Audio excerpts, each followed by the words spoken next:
jour. Encore bonne année. Bonne année. Nous avons épluché juste 5 jours de l'année. Mais c'est déjà beaucoup, hein, 5 jours déjà de l'année. C'est beaucoup. Alors que Dieu nous donne de pouvoir bien gérer ces années-là. Ou cette année. Tout à l'heure, bon, je ne sais pas qu'est-ce que tu as envoyé, mais après le Amen final, on va partager ce qu'on a envoyé. Si tu as envoyé du coco baga, on va boire du coco baga. Si tu as envoyé du spaghetti, on va manger du spaghetti. Maintenant, si tu n'as rien envoyé, toi-même, on va te manger. Ah oui, toi-même, on va t'attraper. Il y a, vous savez, en Côte d'Ivoire, il y a un peuple que les gens titillent souvent, se moquent d'eux parce que l'histoire dit qu'avant, ils étaient des cannibales. Ils mangeaient la chair humaine. Donc, un jour, il y a un monsieur qui était en voyage et il s'est arrêté dans la ville. Il n'avait pas un lieu où aller et il a été hébergé par un vieux de cette ethnie. Et la femme a cuisiné. Il était en train de manger. Le vieux était tellement content. Il dit, ma petite, faut tout manger. Si tu n'es pas rassasié, ma femme va te préparer. Le gars a cessé de manger. Parce que pour lui, s'il finit là, c'est lui qui va préparer. Alors que le papa voulait tout simplement dire, si tu as fini, ma femme va faire un autre repas. Amen. Donc, ce matin, si nous n'avons rien à manger, on va te manger. Mais je veux croire que tu as apporté quelque chose et que ce peu que tu as apporté, Dieu va le multiplier. Et nous allons manger avec joie et avec un esprit de partage. Amen. Ce matin, je veux partager un message avec vous. Je prie que Dieu nous donne de comprendre ce message et que ce message vienne nous aider à avancer vers l'atteinte de nos objectifs sur cette terre. Amen. Il y a des personnes à la fin de leur vie, les gens s'asseyent et disent vraiment ce gars, il a bossé dans la vie, il a réussi. Et il y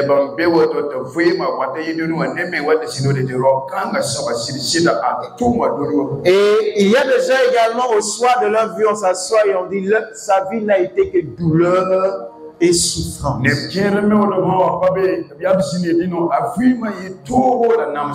Mais nous sommes en Jésus. Et nous voulons croire que Jésus a planifié et a de bons projets pour nous.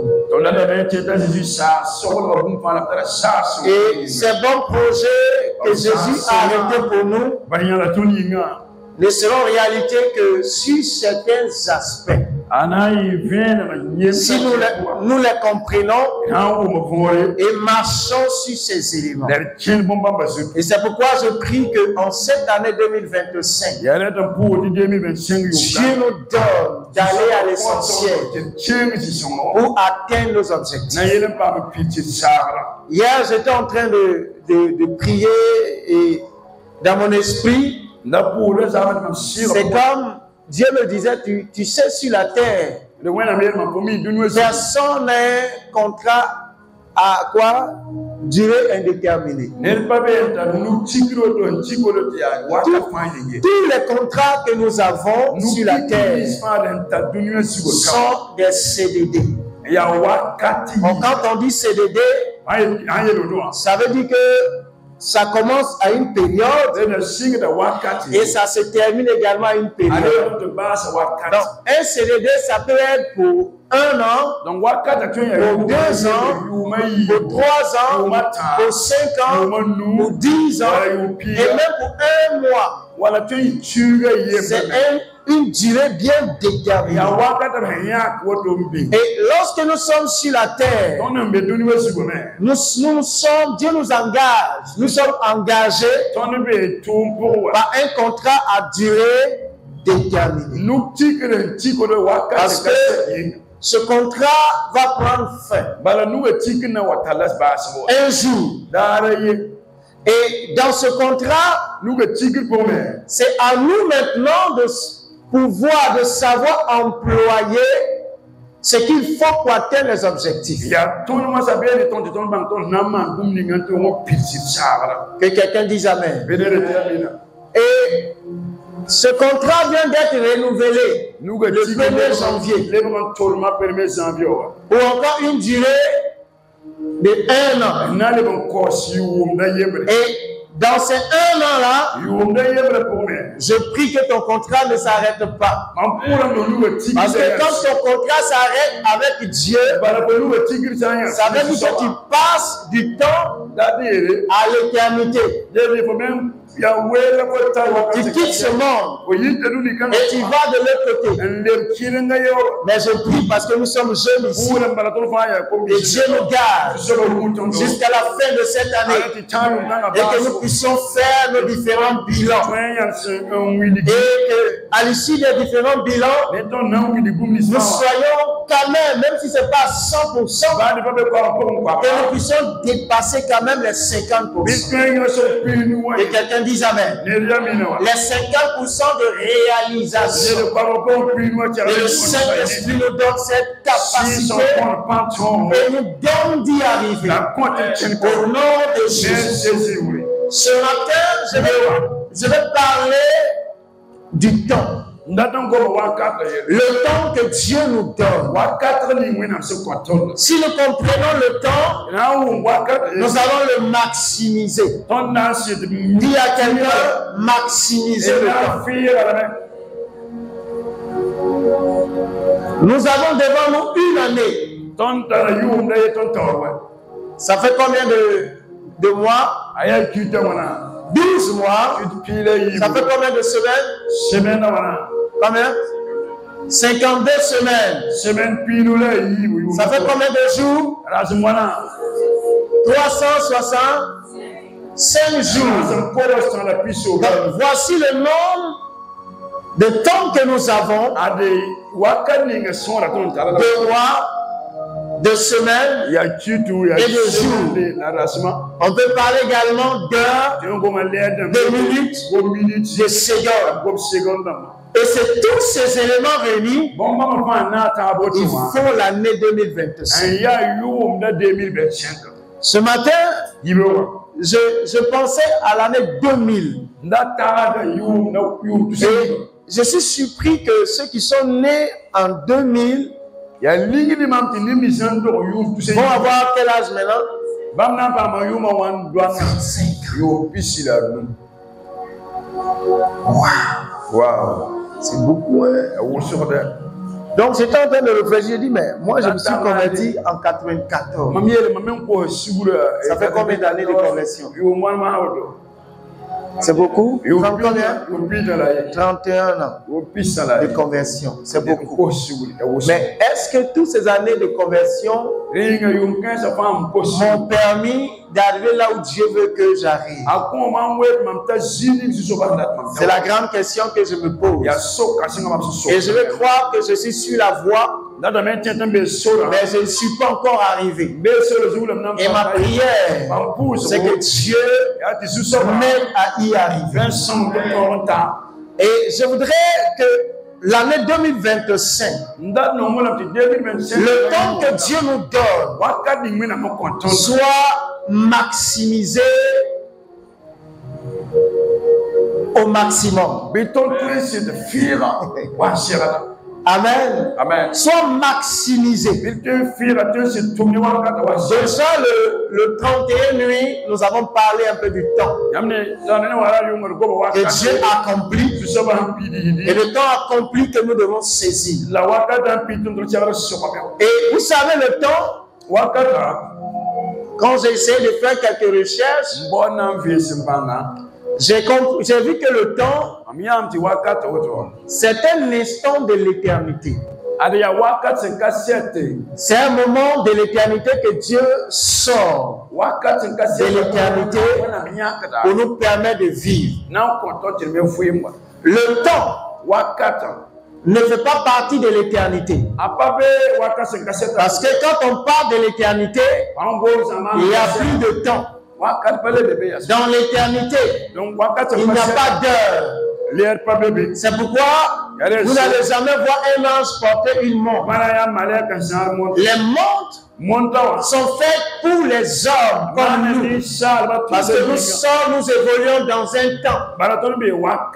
Et le temps également est une bénédiction.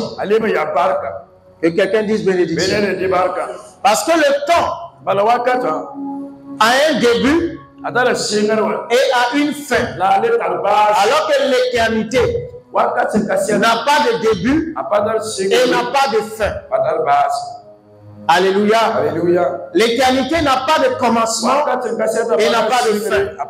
Et vous savez, lorsque dans l'éternité, on fait une erreur, cette erreur nous impacte pendant toute l'éternité.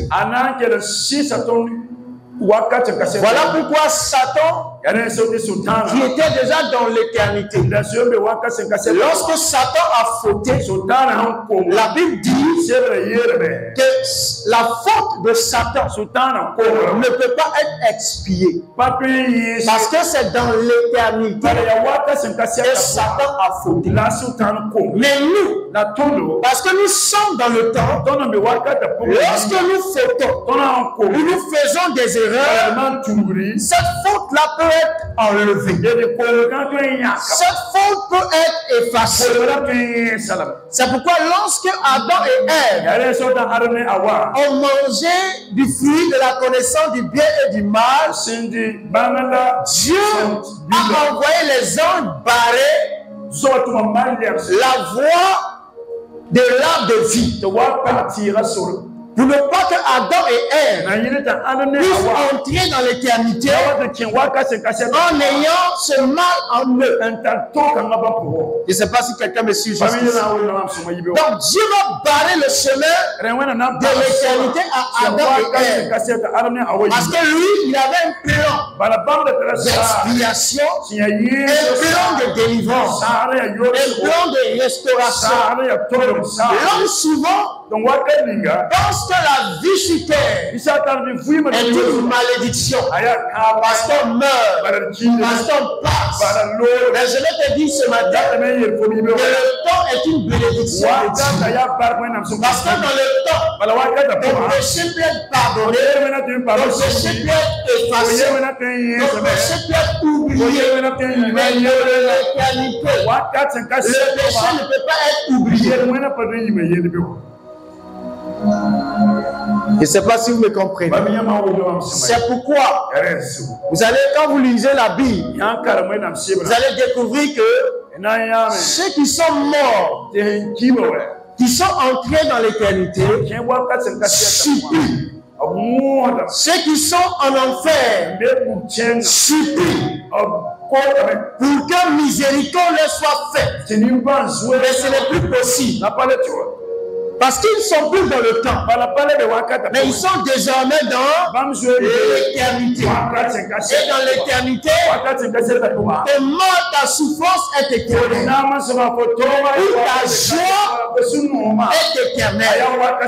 C'est pourquoi je dis, ce temps que Dieu nous donne, nous devons pouvoir bien l'employer, bien l'utiliser. Nous devons entrer dans l'éternité. Alléluia. Entrer dans l'éternité. Donc, Le temps, il est très important. Et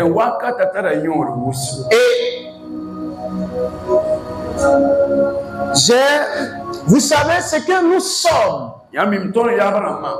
et ce que nous devenons dans la vie va dépendre de comment nous utilisons le temps.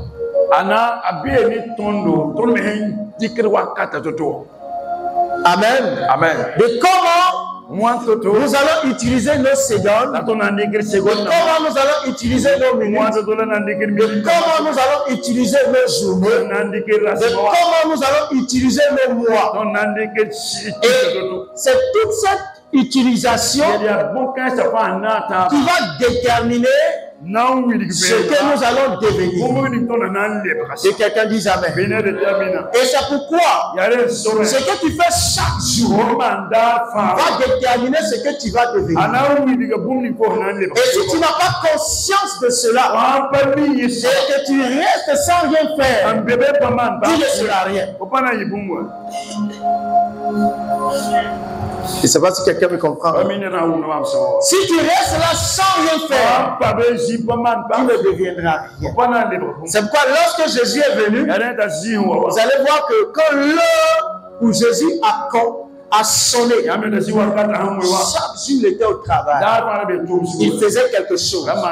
Parce que c'est ce que nous faisons chaque jour qui nous conduit à devenir ce que nous devons devenir. Les hommes qui sont devenus aujourd'hui de grands politiciens ont consacré leur temps à étudier la politique. Ou ont consacré leur temps à militer dans des partis politiques. Quand on dit il y a un congrès, quand on dit il y a une manifestation politique, ils sont là-bas. Et vous allez voir que des années plus tard, ces hommes-là, ces personnes avec lesquelles vous étiez au quartier, mais quand ils utilisaient leur temps pour faire de la politique, ils deviennent des politiciens. Celui qui utilise son temps pour apprendre la mécanique devient mécanicien. Celui qui utilise son temps pour étudier l'économie devient économiste. Donc, ce que nous faisons dans le temps, l'utilisation que nous faisons du temps va déterminer ce que nous allons devenir. C'est pourquoi en 2026, chaque fois que tu vas poser un pas, dis-toi que ce que tu fais là va déterminer ce que tu vas devenir. Et si tu comprends cela, tu vas y mettre du sérieux et de l'importance.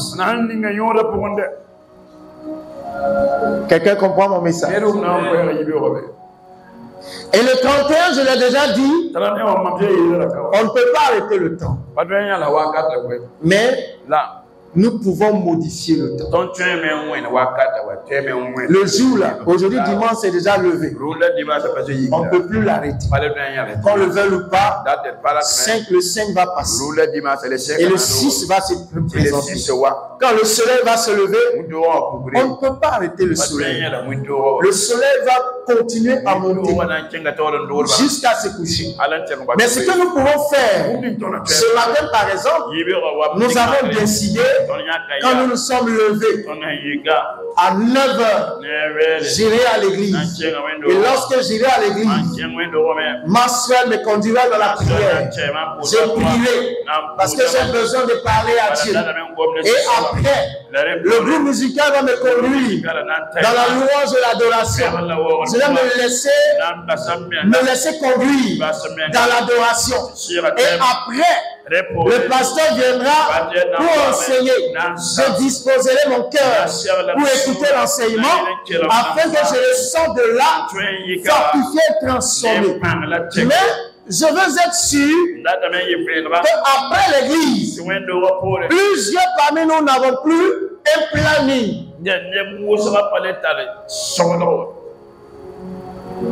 Si c'est faux, tu me dis. Hein? Quand on va dire paix, On lève les mains. Seigneur béni, accompagne-nous. Amen, amen, amen, amen. Bon, tu sors, c'est là maintenant, je vais aller. Qu'est-ce que je vais faire? Il est midi jusqu'à 18h, 20h que je dorme là. C'est un temps vide, hein? Je vais m'ennuyer. Qu'est-ce que je dois faire?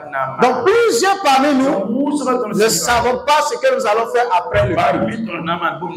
Et c'est vraiment du gaspillage. Même demain, plusieurs ne savent pas ce qu'ils vont faire. Après-demain, plusieurs ne savent pas. La semaine qui commence, qui va venir, même dans ce mois de janvier, plusieurs parmi nous ne savons pas ce que nous allons faire. Et ce qui fait que nous gaspillons le temps et nous perdons beaucoup d'opportunités.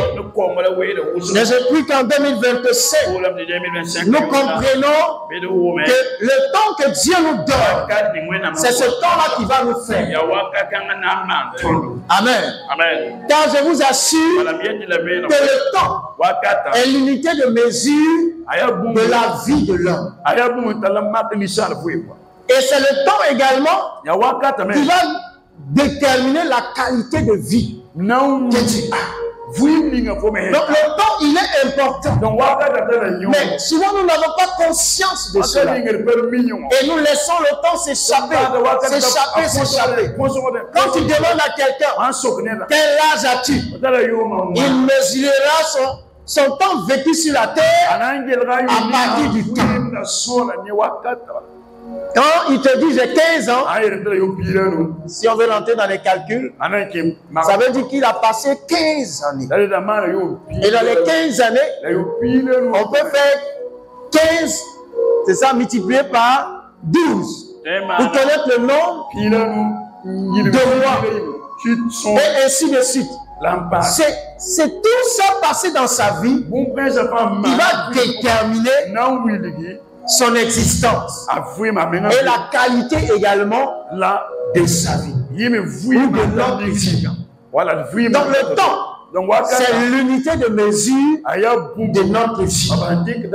C'est pourquoi nous devons prier le Seigneur pour employer ce temps comme il se doit. Dis Amen. Tu demandes à quelqu'un, il te dit j'ai 80 ou bien 90 ans. C'est pas autre chose, il n'a pas inventé. C'est un jour, 2 jours qui sont passés, jusqu'à une année passée, 2 années, jusqu'à il a eu 90 ans. Mais quand les jours passaient, pour lui, c'était rien. Quand les mois passaient, bon, c'est rien. Même quand un an est passé, il dit, un an est passé, il a dit c'était rien. Mais quand il s'assoit aujourd'hui, il est surpris d'avoir 90 ans. Et lorsque le temps n'est pas employé comme il se doit, je dis on finit par ne rien devenir, ou ne rien avoir, ou ne rien faire. Qu'en 2025, nous soyons des experts dans l'emploi du temps.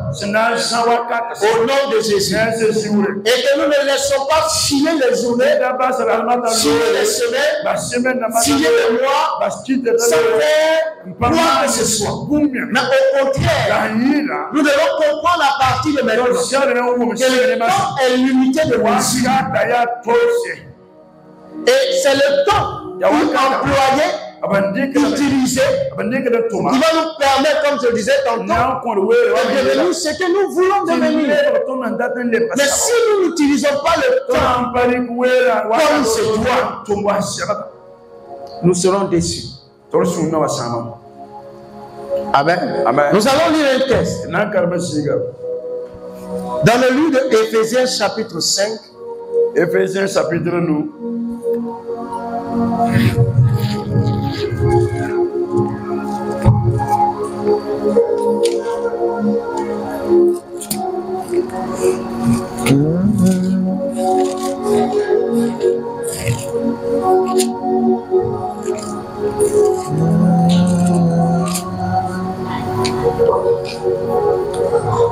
15 et 16. Éphésiens chapitre nous verset pile nous ne pile yo. Amen. Vous y êtes, Éphésiens chapitre 5 à partir du verset 15 ou les versets 15 et 16.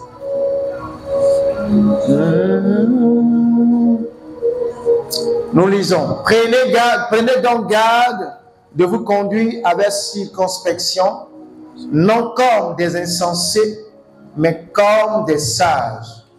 Rachetez le temps, car les jours sont mauvais.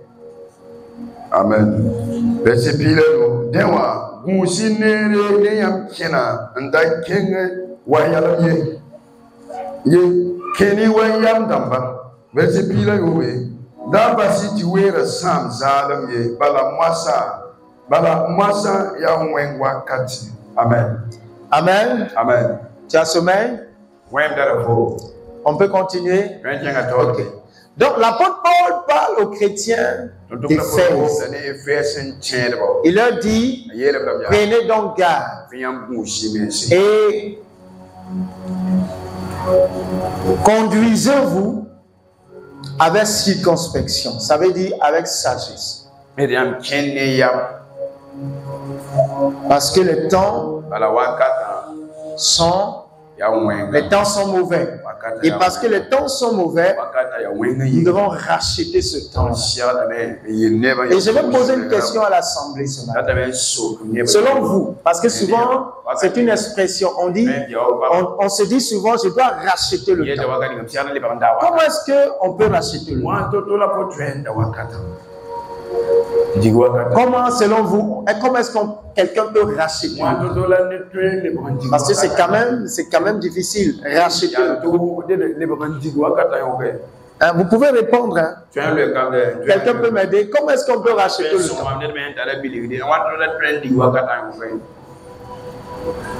Oui. Lève-toi.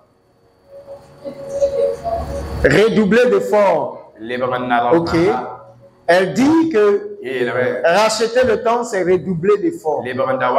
Oui.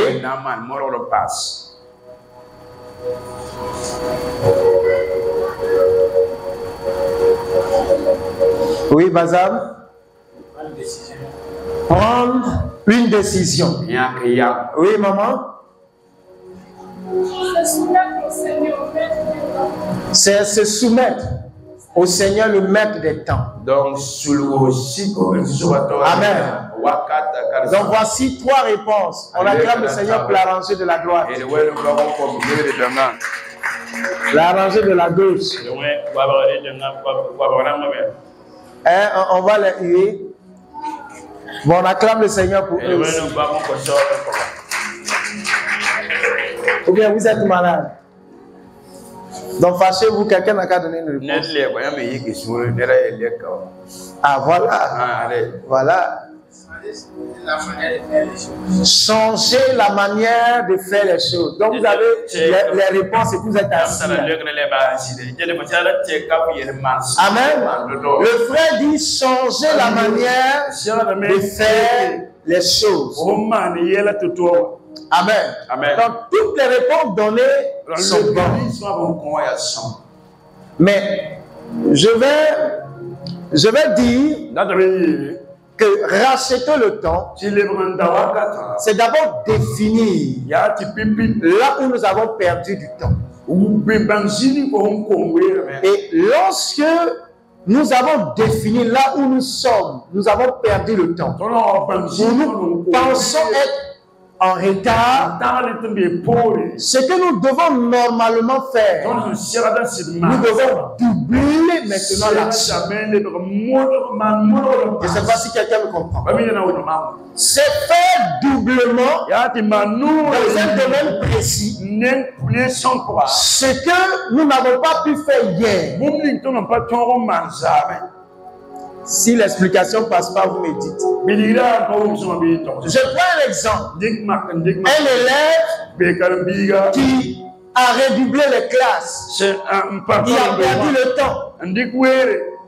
Un élève qui devait être en terminale, mais qui se retrouve en quatrième. Pour racheter le temps, cet élève-là doit étudier 2 fois plus que les autres. Pour être plus excellent et avancé.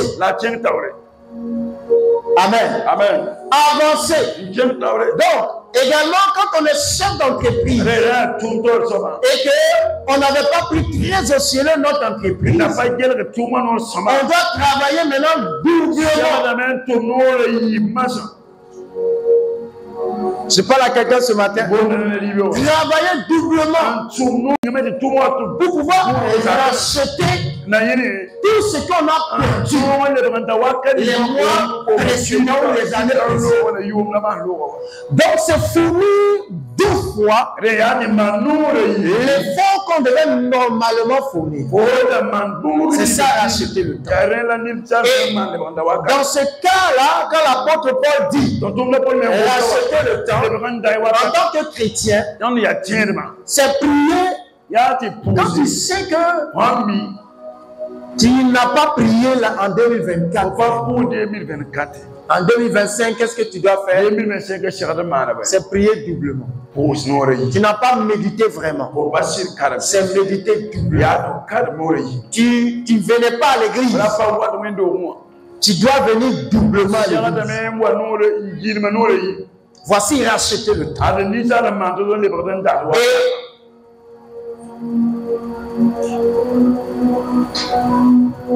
Lorsque nous comprenons cela et que nous nous y mettons, mais le temps va nous conduire vers l'excellence et vers le succès. Mais la plupart du temps, nous les chrétiens, nous attachons juste à des proclamations. Et maintenant, dans la pratique, ce qui va nous conduire vers ce que nous avons proclamé, nous ne le faisons pas. Alors qu'il faut proclamer, et il faut également avoir les actions. C'est la parole, plus l'action qui produit le résultat. Car souvenez-vous, au début de la création, Dieu dit, et il passe à l'action. Donc, lorsqu'on vient à l'église et qu'on proclame 2025, c'est là une année de succès. Mais chaque jour que Dieu te donne, c'est le moyen que tu as entre tes mains pour travailler pour arriver au succès. Quelqu'un n'a pas dit Amen. Seigneur, cette année, je dois me marier. Alors chaque jour, tu dois te penser un peu plus sur le mariage. Tu dois penser un peu plus sur le mariage. Tu dois prier un peu plus sur le mariage. Tu dois un peu plus focaliser sur le mariage. C'est ce qui doit te conduire vers le mariage. Tu ne peux pas dire, je vais me marier, mais de janvier à février, tu ne penses même pas au mariage. Tu ne pries même pas pour le mariage. Tu ne rencontres même pas de nouvelles personnes. Tu ne fais rien. Mais le temps ne te conduira pas vers le mariage. Je parle à quelqu'un. Et j'ai compris également que le temps. Vous voyez l'échelle? Le temps, les jours dans le mois. Et quand vous prenez l'échelle, il y a plusieurs, comme on appelle les petits trucs qu'on pose là. Les escaliers. C'est escalier de l'échelle? Oui. Je ne sais pas qu'on appelle ça aussi escalier. Comment? Les marches. Amen. Bon, toi, c'est français de. Voilà, français de Dougoukalan. Maintenant, les marches, ça, c'est le français de en haut en haut. Est-ce qu'on peut acclamer le Seigneur? Amen. Amen. Amen. Donc, chaque jour, donc, lundi représente une marche. Donc, si tu ne poses pas le pied, et si tu ne fais pas ce qu'il faut le lundi, tu ne pourras pas arriver à un niveau supérieur. janvier, février, mars, avril sont des marches de l'échelle de l'année. Et dans chaque mois, il y a des choses que nous devons accomplir pour pouvoir atteindre un autre niveau. Que quelqu'un dise Amen. Mais ne nous contentons pas de venir à l'église et de dire cette année, je vais travailler. Mais quand tu sors de l'église, le temps que Dieu te donne, tu ne prends pas tes dossiers pour dire lundi, j'ai arrêté 5 entreprises. Lundi, j'irai déposer le dossier dans ces 5 entreprises. Mardi, je prendrai 2 heures pour prier pour ces 5 entreprises dans lesquelles je suis allé déposer. Et là, j'essaierai peut-être de réformer un peu plus. Commencer. Souvent, on dépose les dossiers, mais on ne se prépare même pas aux entretiens. Est-ce que je parle à quelqu'un qui cherche du travail? Maintenant, c'est quand on t'appelle le téléphone, allô? C'est Milogo Patrice.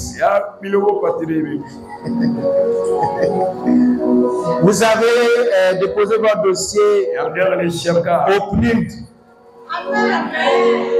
Et nous vous appelons pour un entretien demain à 10 heures.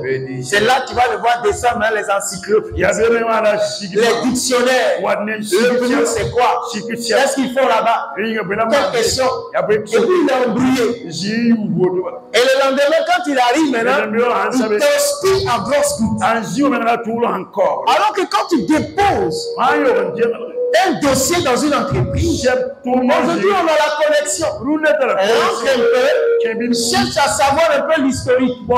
Cherche à savoir un peu ce que l'entreprise fait. Et toi-même, il y a des questions qui sortent dans tous les entreprises. Pourquoi tu as déposé ton dossier? Qu'est-ce que tu peux apporter à cette entreprise?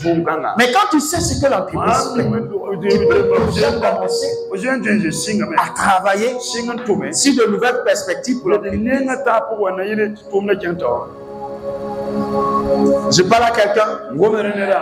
Je parle à quelqu'un. Tu as un restaurant. Et depuis quelque temps, les clients quittent le restaurant. Tu dis c'est la sorcière d'à côté. C'est possible. Mais est-ce que quand les clients mangent, ils sont satisfaits? Si ce n'est pas le cas, mais prends des jours pour essayer de te recycler. Essayer de te former dans la cuisine. Aujourd'hui, sur YouTube, tu peux voir comment on fait du thon. Plusieurs sortes de thon. Tu dis pas Amen, hein? Mais quand toi tu fais ton thon là, regarde les gens comme ça. Donc, on ne veut pas manger. Et tu dis non, c'est ma grand-mère qui me pleure. Mais c'est ta cuisine qui n'est pas bonne. Si tu veux améliorer ton chiffre d'affaires, essaie de voir comment améliorer ta cuisine. Amen. Amen. J'ai connu un restaurant bien situé dans la zone de mon service. Chaque jour que Dieu te donne, cherche à t'améliorer. Cherchons à nous améliorer. Il y a tellement de plateformes aujourd'hui qui peuvent nous aider à nous améliorer. Que ce soit en cuisine, que ce soit en coiffure. Toi, tu es coiffeuse, mais la coiffure que tu maîtrises, c'est seulement long. Et puis un peu boule. Les autres là, tu ne maîtrises pas. Mais tu accuses ta grand-mère d'être à la barre de l'échelle de ton salaire. Mais Dieu te donne le temps Utilise le temps pour t'améliorer. Je prie que pendant 2025, Dieu nous aide à nous améliorer. Dans le domaine dans lequel Dieu nous a mis, que Dieu nous aide à nous améliorer. Au nom de Jésus. Même si tu es professeur, vous savez, moi, quand j'ai commencé à aller à l'école, je n'aimais pas les mathématiques. Est-ce qu'il y a quelqu'un comme ça ici? Quand on dit 1 plus 1, tu es perdu. Dès que le procès de mathématiques rentre, je suis dans les nuages. Même chose comme PC. 6e, 5e, 4e. J'étais perdu. Mais, non, en 4e, j'ai d'abord eu un professeur. Monsieur Soro. Et vous savez, quand c'est comme ça, on n'oublie pas. Monsieur Soro, c'était quelqu'un qui maîtrisait les mathématiques. Je vous assure que le monsieur m'a fait aimer les mathématiques. Moi qui étais capable d'avoir 5 sur 20 en mathématiques, j'ai commencé à avoir 20 sur 20. J'ai dit, ah bon? Donc c'est comme ça. Et je peux me lever le matin quand je n'ai pas cours. Je peux faire mes exercices de 9h jusqu'à midi. Je sors, je mange un peu. À 15h, je reprends. Mais j'ai excellé en mathématiques. Arrivé en 3e, j'ai encore fait grâce. J'ai rencontré un professeur du nom de Siloué. Non, le gars, il maîtrisait les mathématiques. Quand il vient, il a une petite fiche comme ça. Quand il vient au tableau, il écrit. En fait, tu es tellement content. Et je vous assure qu'au BPC, j'ai eu 18 en maths. Acclamez le Seigneur pour moi. 18, c'est vrai. Et ce professeur m'a fait aimer les mathématiques.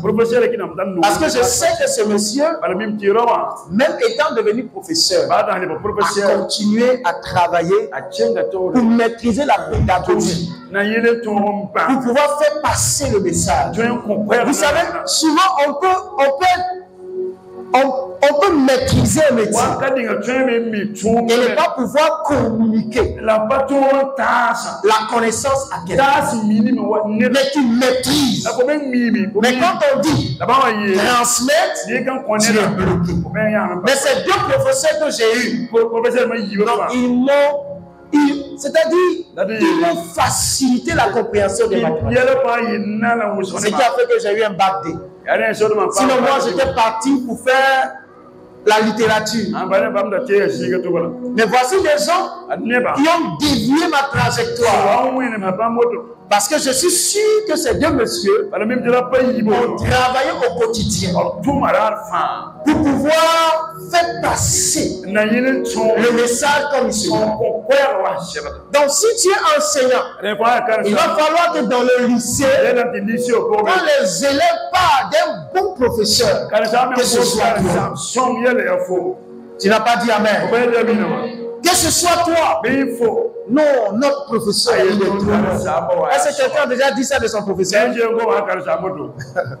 Non, notre professeur, il est trop bon. Quand je suis arrivé en terminale, on avait une classe de terminale voisine. Les professeurs de PC. Non seulement il est méchant, il écrit au tableau. Cinématique. Voici les formules. Dès qu'il a fini, il efface. Monsieur, on n'a pas vu vous étiez là.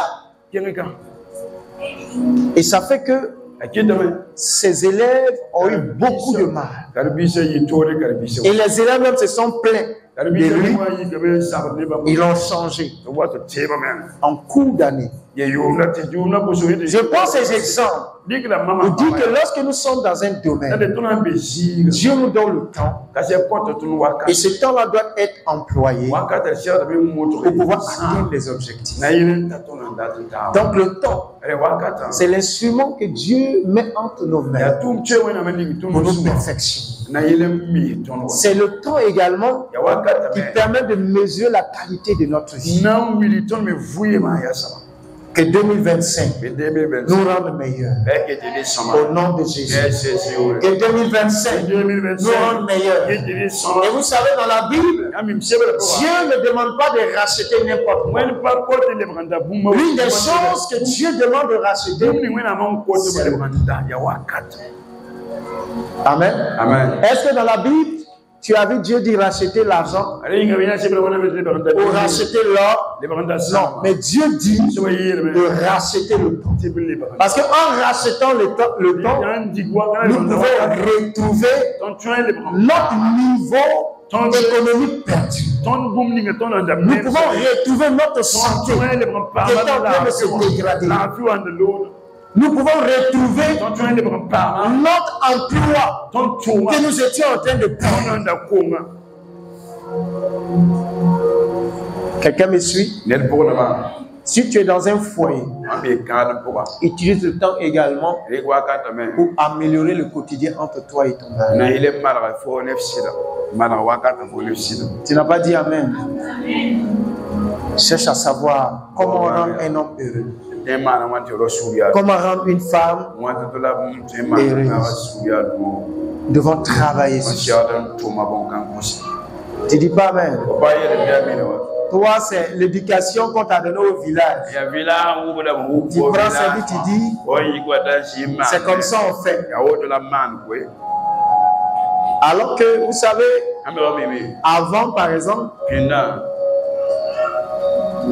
il y a des choses qu'on trouvait tellement normales dans la relation d'un homme et d'une femme. Mais aujourd'hui, avec la connaissance, avec le Saint-Esprit qui nous éclaire, on comprend que c'était des erreurs. Quelqu'un peut dire Amen? Avant, par exemple, surtout dans, je ne sais pas si chez vous aussi c'est comme ça. Un homme peut sortir sans dire à sa femme où il va et rentrer à l'heure qu'il va. C'était comme ça chez vous aussi? Est-ce que la femme même a le droit de demander à son mari qui va où? Non. Demande, tu vas voir. On va tordre ta bouche. Mais je vous assure que ce comportement-là, il y a des gens qui jusqu'en 2025 ont ce comportement. Et veulent être heureux dans leur couple. C'est pas possible. Donne-moi un Amen. C'est des choses révolues. Quand tu veux sortir, tu dois pouvoir dire à ta femme, je sors, je vais rencontrer des amis dans tel lieu, je vais rentrer peut-être à 20h. Ce n'est pas que la femme te contrôle, mais c'est pour toi-même ta sécurité. Que quelqu'un dise Amen. Si tu sors et qu'à 20h, tu n'es pas rentré et que ce n'est pas dans tes habitudes, la femme sait que peut-être tu es. Elle peut commencer déjà à alerter les gens. Et toi, tu sors, tu ne dis pas. Le jour où on t'attrape, on te frappe, personne ne viendra à ton secours. Quelqu'un comprend? Voilà. Et aussi les femmes. Et peut-être tu as grandi dans un foyer où maman était autoritaire. Elle dit rien à son homme. Elle sort, elle fait ce qu'elle veut. Toi aussi tu es dans ton foyer, tu veux exercer l'autorité, contrôler le monsieur, dominer le monsieur. Tu veux sortir de la maison, aller où tu veux, faire ce que tu veux, sans informer ton mari. Un matin tu vas venir, ton sachet noir est devant la porte. Il ne faut pas venir me voir. Si tu viens voir, moi-même, je vais dire, bon, c'est sachet noir. On va chercher un sac présentable. On va mettre dedans puis t'accompagner. Il faut travailler pour s'améliorer. Et quelqu'un dise Amen. Travailler pour s'améliorer. C'est ce que Dieu attend de nous. Dieu nous a donné cette année, c'est pour qu'on puisse s'améliorer dans tous les domaines de notre vie. On a reçu un vigile chez nous au service. Tellement il était discipliné. Tellement il était bien organisé. On lui a dit, va démissionner de là-bas et tu viens. On lui a dit, tu touches combien? Il dit 35 000. Non. Si je vais avoir le double ça, plus que le ça, il va démissionner. Il allait démissionner. On lui donne plus du double. Plus du double de son salaire. Mais qu'est-ce qu'il a fait? Quand on l'a pris, c'était le professionnalisme qu'il avait. Même si tu es vigile, quand on t'envoie dans une structure, parmi tes amis vigiles, demande-toi, tu es professionnel, tu connais ton travail, tu maîtrises le rouage de ce métier. Un jour, quelqu'un va venir et te dire, tu peux prendre ma carte, appelle-moi après.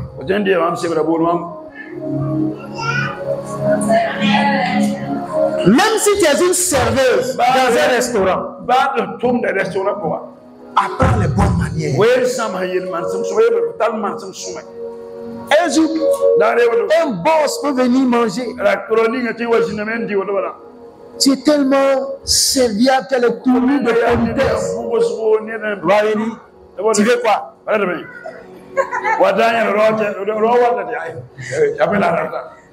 Tu as tellement les tournures de politesse. Donc, à part soyez les bienvenus, messieurs. Et on vous installe. Lui-même, son cœur est joint. Et puis, tu les installes. Et puis, tu viens, tu prends les commandes. Quand ça dure un peu, tu viens, tu t'excuses. Et puis, tu cherches des petites choses là-bas à venir déposer sur la table. Mais, quand le boss te regarde, il va commencer à te dire, mademoiselle, vous avez quel niveau? Non, j'ai un master 2. Et vous savez, le monde de l'emploi. C'est difficile, j'ai décidé de commencer ici, le temps de continuer à chercher. Prenez ma carte, de même passer au bureau. Mais ce soir, tu vas tellement bien servir les gens. Et quand tu arrives là-bas, on te nomme peut-être directrice commerciale. Parce que tu maîtrises le rouage du service. Et tu as déjà le diplôme. Et il y a des gens même, ils travaillent dans un restaurant. Mais leur visage même est serré.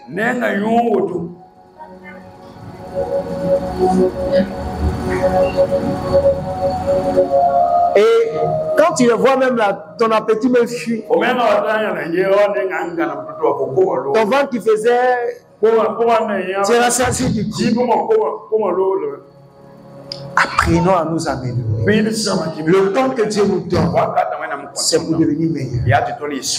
Amen. C'est pour devenir. Et le temps est une bénédiction. Je vous ai dit que bientôt, quand on va mourir, on sortira du temps pour entrer dans l'éternité. Et là-bas, Tu ne vas pas porter de montre. Tu ne vas pas dire il est midi. Tu es dans l'éternité. Mais pour le moment, nous sommes dans le temps. Et le temps, il y a un début et il y a une fin. Et vous allez voir, quand on sera dans l'éternité, on n'aura plus besoin de dire tu es alpha, tu es l'oméga. Parce que dans l'éternité, il n'y a pas de commencement, il n'y a pas de fin. Il y a des appellations de Dieu qui sont seulement sur la terre. Lorsqu'on sera dans l'éternité, ces appellations vont disparaître. Quelqu'un me suit? 2025. Il faut l'utiliser comme il se doit. Dis Amen. Utilise 2025 comme il se doit. Tu veux avoir un bébé? Commence à penser au bébé. Quelqu'un n'a pas dit Amen. Hein? Ah, parce que c'est demain. Mais ça, c'est pour les mariés. Si tu n'es pas marié, tu viens avec un bébé ici. Aïe. Maintenant, si tu es enceinte aussi, il ne faut pas fuir. Viens. On va te chicoter un peu. Et puis on va te parler. C'est ça le papa. Hein? Les papas, si vous avez votre fille qui tombe enceinte, chauffez-la. Mais ne la mettez pas dehors. Chauffez-la. Dites Amen. Chauffez. Quand quelqu'un dit chauffer, tu chauffes. Et puis bon, le Seigneur, il ne faut pas te calmer ton cœur, le Seigneur va calmer ton cœur. Et puis, tu récupères. C'est ça. Acclame le Seigneur.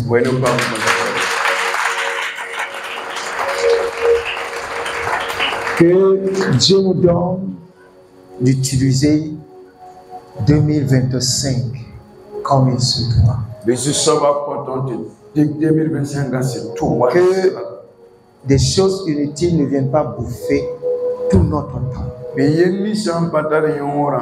l'Esprit de Dieu nous conduise à pouvoir grandir avec ce Dieu. Que chaque marche de l'année nous donne d'aller plus haut. D'aller plus haut. Tu as un restaurant que d'ici la fin de l'année, ton chiffre d'affaires peut doubler. Tu as un salon de coiffure que d'ici la fin de l'année, tes clients soient 2 fois plus satisfaits. Tu es couturière. Travaille pour ne pas donner de faux rendez-vous à tes clients.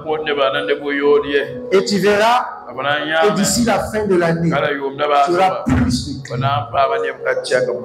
Est-ce que tu peux donner une acclamation?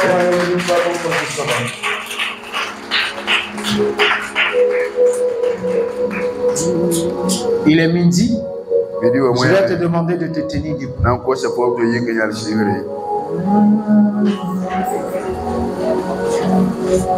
Toute la gloire et tout le pouvoir à celui qui est sur le trône et à l'agneau pour toujours.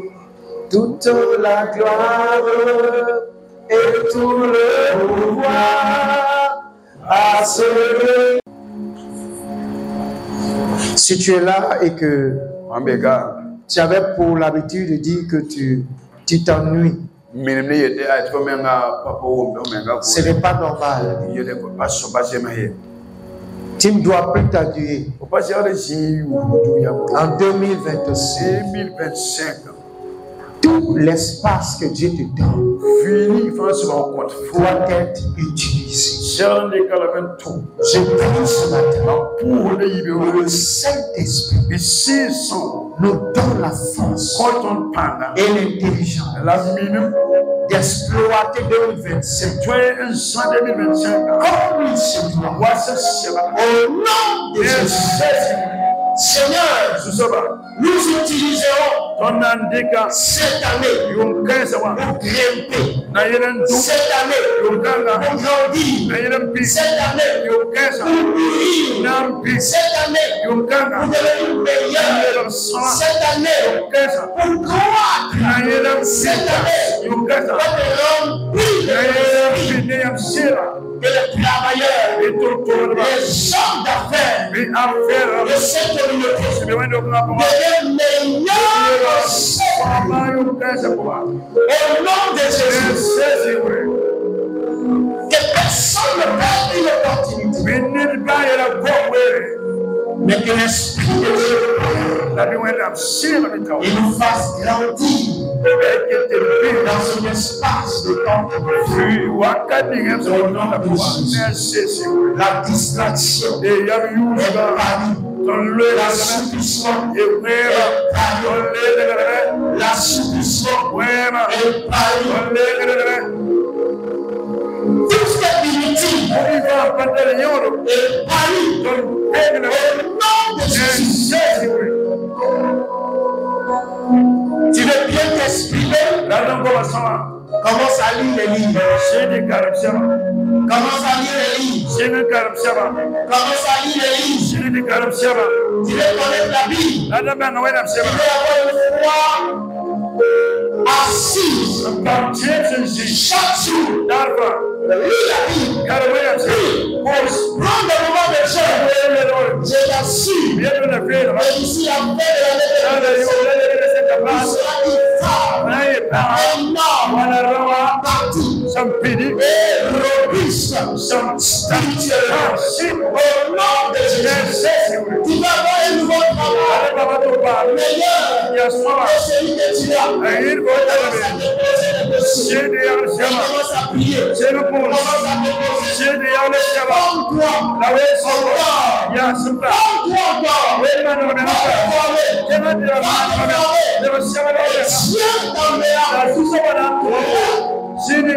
Là où